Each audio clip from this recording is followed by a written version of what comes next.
Hey guys, welcome back to my channel. So like I promised, I was going to go through my reading journal and kind of talk about my reading stats for the year and maybe a few goals that I have for this year and stuff like that. This video isn't going to be like super long. I'm not one of those people that's like organized enough to do like a whole spreadsheet and like make graphs and everything. Like I wish I was that person. I truly do, because it's so satisfying to see, but I just don't have it in me. So I do it in a very basic way, like in my book journal.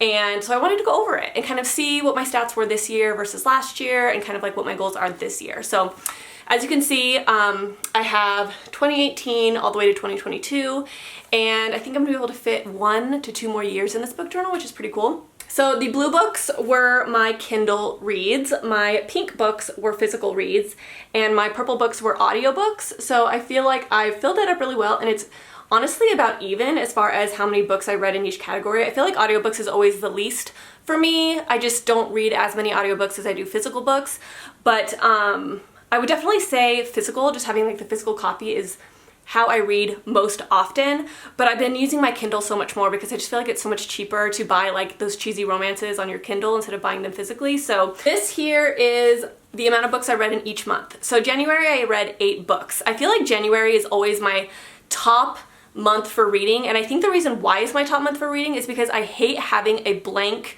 Goodreads, like, you know, when you have like the little bar and it says how many books you've read for the year, like I hate it being really, really low or like not having any books on it. So I read really, really fast in January so I can like up my reading number just in January, so it's like satisfying. Does that make sense? And I like to see that I'm like above my reading goal. Like I'm like, you know, 4 books ahead of schedule or whatever. Like it just makes me feel really good to be ahead of schedule because I'm not ahead of schedule with pretty much anything. So as long as I'm ahead of schedule in reading, then I feel really, really good about that. So I feel like that's why I always read the most in January.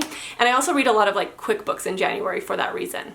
I know I'm a weirdo, but it's satisfying for me, okay? So 8 books in January, 6 books in February, 5 books in March, 3 books in April, 4 in May, 4 in June, 4 in July, 6 in August, 4 in September, 6 in October, 4 in November, and 6 in December. So I feel like 4 is like my very average number for reading every month. I usually read maybe like a book a week, and that's like my average reading speed. I'm not one of those people that reads like 12 to like 16 books in a month.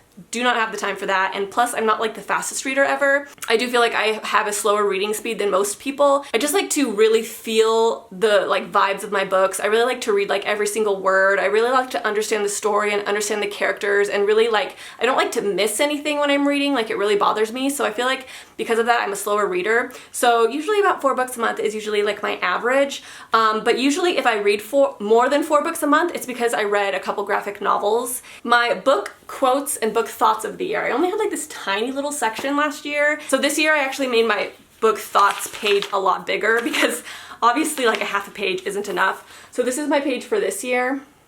It's like a full page. So I only had like this tiny little section here. So the first one was Colleen Hoover, maybe a new favorite author. But what if consciousness isn't some gift accidentally bestowed upon us through eons of evolution? What if it's a curse? And that's a quote by Blake Crouch. I really like that quote for whatever reason. New favorite author, Jennifer L. Armentrout. It happened one summer. I can't stop thinking about it. It was utter perfection. New fave, The Push by Ashley Audrain. New favorite author, Tessa Bailey for romance. So those were kind of like my random book thoughts that I felt like writing in there. I don't know. And then last year I read 60 flippin' books, you guys. 50 books or 60 books. That's the highest amount of books that I've read ever in a month. Usually I read up in like the 50s, but this year I was so determined to get to 60. Like the last day of the year, I was at 59, so I decided to just like sit down and read a graphic novel just so I could get to 60 because I've never gotten to 60 before. So that was really awesome. Okay, so let's go ahead and get into the wrap-up portion of my book journal. So this is kind of all the stats from the year. So as I said, my books read was 60 for 2021. In 2020, it was 46, so I bumped up quite a bit this year. My pages read for 2021 was 18,328, and then the year before that was 15,571, so obviously much more pages. But like I said, graphic novels could totally skew that number. Average rating, now I find this really interesting. My average rating was 3.7 stars. But my average rating for 2020 was 3.7 stars, and my average rating for 2019 was 3.7 stars. Like I just happen to rate the same every single year or something. I don't know. I just find that really odd that every year it's 3.7 stars. It's like my average rating. My average book length is 305 pages for 2021, which I feel like is decently good. I tend to stick with like 350 page books. Like once you get into the 400, 500, I feel like it's really long and I get intimidated by the books. And I feel like sometimes novellas feel just a little bit too short for me, so I tend to stick in like the 300 page range, you know what I mean? In 2020, it was 338 pages, so I read more long books in 2020. And then in 2019, it was 308, so I read longer books in 2019 as well. So that's probably why my amount of books read is higher, because I read a lot more shorter books, you know? But whatever. My longest book was A Court of Silver Flames by Sarah J. Maas, which, that was a long ass book. And then my shortest book was The Egg by Andy Weir, which you guys should definitely read. If you guys liked Some 40 Tales of the Afterlives, then you need to read The Egg by Andy Weir because it literally belongs in that book. And it was like 3 pages long. So it was really, really short, but it was thought-provoking. You can find it online, but it was good. So the best book this year, I put The Push by Ashley Audrain. I talked about that in my best books of the year video. Definitely hands down my #1 favorite. My worst book was The Memory Police by Yoko Ogawa. If you guys want to know more information on that book, watch my most disappointing reads of 2021 because I go off on that book. Gold stars. So if you guys don't know what gold stars are for me, I give gold stars very, very rarely to books. It's books that like surpass the 5-star mark. Like they're 5 stars, but they're like literal top absolute favorite books that are gonna stick with me forever. I usually put them on my favorites, like in my favorite shelf on Goodreads. Like not every 5-star books get a gold star. Like they're very rare. So this last year in 2021, I gave 4 gold stars. Now I'm pretty sure the gold stars were for The Push and Court of Silver Flames, Good Morning Monster, and It Happened One Summer. That was the other one. So those were the 4 gold stars that I gave out last year. 2 gold stars in 2020. Most recommended. So the book that I recommended the most to people to read in 2021 was The Push, It Happened One Summer, and The Dyslexic Advantage. Those were the 3 books that I recommended, you know, friends and family to read the most. I got my friend to read It Happened One Summer, or not my friend, my sister-in-law. She read It Happened One Summer, and I told everybody to read The Dyslexic Advantage, literally everybody, like my mom, my dad, everyone. And The Push, I recommended to my cousin. She hasn't read it yet, I don't think, but she better read it soon. Most popular on Goodreads. So the most popular book on Goodreads that I read was Song of Achilles, which was stunning. It's popular for a reason. Least popular on Goodreads was Heartbeat, which was a graphic novel by Maria Lovett, and I gave that book 4 stars. It was a graphic novel. It was so good. Like, I loved that graphic novel, and I was so surprised when I looked at the rating on Goodreads, like how low of a rating that it had, because I'm like, what the heck? Like, this book was really good. It's a adult graphic novel, so there's a little bit of like smut in it, which I've never read a graphic novel with like steamy scenes in it, so that was kind of new, but I really liked the premise of it. I thought it was really, really good, so I cannot wait for the second one to come out, and I've been checking online, and I can't find it on Amazon, so I don't know if it's out yet, but I can't wait to read it. So yeah, 4 stars. First book read of the year was Verity by Colleen Hoover, which was 5 stars. Do you know what's so weird too? Every single year, the first book that I read is always 5 stars. Every year. This year it was Whispers and the Roars. I gave that book 5 stars. Now it's like this weird thing for me where I have to read a 5-star book at the beginning of the year because it like sets off my year right. So now whenever I pick a book out for the beginning of the year, I'm like, it has to be a 5-star. Like, which book am I gonna rate a 5-star? And I like pick it based on whether or not I think it's gonna be a 5-star. So it's like a weird thing that I have now. Okay, so the last book that I read was The Dollhouse Family, which was a graphic novel. That's the graphic novel that I read to try to get to 60 books. And I give that 3 stars. It wasn't the best, but it wasn't the worst either. Biggest disappointment of the year was The Memory Police. And I think the reason why that was the biggest disappointment was because I actually really thought that I was going to like it. You know what I mean? Like, I heard really good things about it and it just wasn't the best. So that was my biggest disappointment. My most read genre was romance and fantasy, or romance and fantasy together. Yeah, I would probably say romance was probably the highest if I had to pick just one. I read 46 female authors and 14 male authors, which isn't surprising to me. I definitely read more female authors than I do male authors. And for some reason I feel like that's probably pretty common with most of BookTube for some reason. Like, I feel like female authors are much more popular on BookTube than male authors. I read 14 5 stars, 25 stars, 25 4 stars, 13 3 stars, 8 2 stars, and 1 1 star. So I read more 5 stars than I did 3 stars, which is pretty cool. And mostly 4 stars, which doesn't surprise me. I give a lot of 4 stars. So best cover. So I tried so hard to pick a single book for this one, and I can't, because I love covers like so much. It's one of my favorite things about books. Like, I'm a cover buyer 100%. A recent book that I bought as a cover buy, we all know this book. It's freaking stunning. I bought this because I love the cover. So I do want to read that, but I still bought it because I love the cover so much. But the 3 books that I picked for the best cover for this last year was a 3-way tie between House of Hollow, that was a cover buy as well, but I thought the book was good too. I gave it 4 stars. The Memory Police, which the book cover is so cool. I love the Memory Police cover. Maybe that's why I decided to read it. I don't know, but I think it's such a cool cover. It just sucked as a book, which kind of sucks. Or The Empire of the Vampire.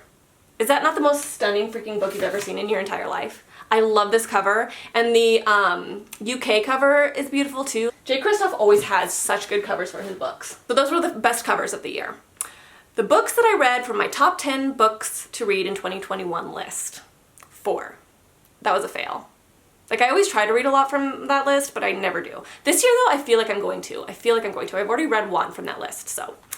I read 47 adult books and 13 young adult books, which that surprised me. Like, I thought I was definitely going to read more young adult. I definitely read more young adult in my early days of reading, and I think I've read less and less and less young adult as the years have gone by, but I thought I was going to read more than 13, so that surprised me. So my best 5 books for the year was The Dyslexic Advantage. Oh yeah, I had to add 6 because I forgot to put The Dyslexic Advantage on there. Dyslexic Advantage, Court of Silver Flames, Verity, Good Morning Monster, The Push, and It Happened One Summer. Those were the best 5. The worst 5 were Honey Girl, The Memory Police, Emergency Skin, Siege and Storm, and The Honey Don't List. So those were my top 5 worst. Goodreads goal. So my Goodreads goal last year was 36 books, and I read 24 books over my goal, which is pretty good. So I read 17 Kindle books, 9 audiobooks, 12 graphic novels, 34 physical books, 5 thrifted books, 48 owned books, 10 library books, and 2 DNFs. Most memorable character. So, my most memorable character of the entire year was Brendan from It Happened One Summer, which is the love interest. Literally the most amazing love interest ever. Like, he's my contemporary book boyfriend. I have my fantasy book boyfriend, which is Cassian, obviously. But my contemporary one is Brendan, hands down. Favorite love interest. Most memorable setting, or like vibe, you know, like overall vibe, ambiance, setting of a book. That was It Happened One Summer, and I think that's part of the reason why I loved It Happened One Summer so much, is because I loved the setting. It's on like the coast, the Oregon, actually I think it's like the Washington coast, but the Washington coast and the Oregon coast is like the same kind of, like the same vibe. And I love the Oregon coast because I'm from Oregon, and if you're from Oregon, you just know the vibes of the Oregon coast. And while I was reading that book, I just kept getting like that feeling, and I love it so much. And so that's definitely my favorite setting or vibe. The worst cover, I chose The Chain by Adrienne McKinty. I freaking hate this cover. Like, I feel like this book was really good, but this cover is just bad. It's boring, it's bland. Like, I like the swing and kind of how like there's a chain on the swing and it kind of revolves around kids and stuff. Like, I get why that's the cover, but I just don't like it. Like, I just think it's not eye-catching enough, and people just wouldn't want to read it based on the cover alone. Like, they would just pass on it, and I feel like that cover could be way better. So that's definitely the worst cover. New favorite author, I put Tessa Bailey and Colleen Hoover. This was my first year reading Colleen Hoover, which is crazy. Like, I feel like I've been reading Colleen Hoover forever, but I just discovered her this year. So my goals for 2022. Read 60 books. Now, I actually wrote that down before I read 60 books last year because I didn't think I was going to get to 60 books, and so I really wanted to get to 60 books in 2022 because I was like, I want it to be the first year I get there. But I got there last year, so that's really awesome. But I still want to get to 60 books this year. I want to see if I can do it 2 years in a row. Complete open series. So I want to complete a few. I don't want to, you know, complete all of them, but I would like to complete a few. Ash Princess being one of them. Serpent and Dove, I hated book 2 with a passion, but I still want to finish the series. And then The Marionettes by Katie Wismer. She is a booktuber, and her series, you guys, is really good. I want to reread at least one book. I am so bad about rereading, but the thing is I love the idea of rereading. Like, I think I would really enjoy rereading books. I just never do it because there's so many other books that I have on my shelf that I want to read. So I think maybe if I had to pick, I would probably try to reread A Court of Mist and Fury, It Happened One Summer, or The Wicked Deep. I think out of those three, I'll probably pick up one of those to reread. Read more horror. So this is actually something that I want to do this year because I loved horror as a kid. Horror was my favorite genre to read when I was a kid. So I really loved Goosebumps books. My favorite one being the Horrorland one. Loved that book when I was little. And then I also loved The Scary Stories to Tell in the Dark. That was my favorite book of all time. I loved that book so much. And I loved horror. And I've only read horror graphic novels as an adult, and I don't love horror graphic novels because I just feel like I don't get scared, and I think it's because there's just not enough description. So I want to try reading some horror as an adult because I feel like since I liked it so much as a kid, which I think a lot of kids like horror, I'll like it as an adult. My next goal is to post more to my book channel, so I want to post here more often. Now, I had a hard time posting here last year and honestly the year before because my husband works from home now. Ever since COVID hit, he works from home, and so it's always been hard for me to find time to film now that my husband works from home. It's just complicated.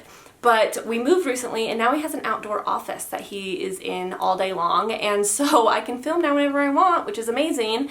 And so I feel like I'm going to be able to post more to this channel. I want to post more like vlogs, maybe like reading vlogs. I want to post just some tags. I've always loved doing tags ever since I started YouTube.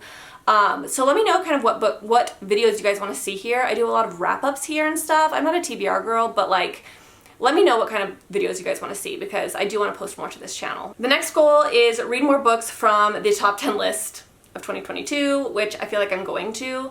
And then grow my book channel. So I just want to grow this channel and just work a little bit harder on this channel. And that's going to come obviously with posting more here as well. So that is my goals for 2022 and my wrap up for 2022. I hope you guys found it interesting. I always find these kind of videos interesting. I hope this video is not too freaking complicated to edit.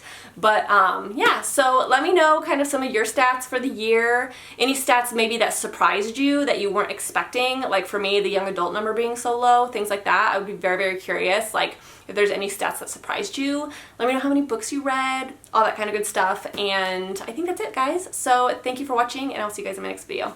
Bye.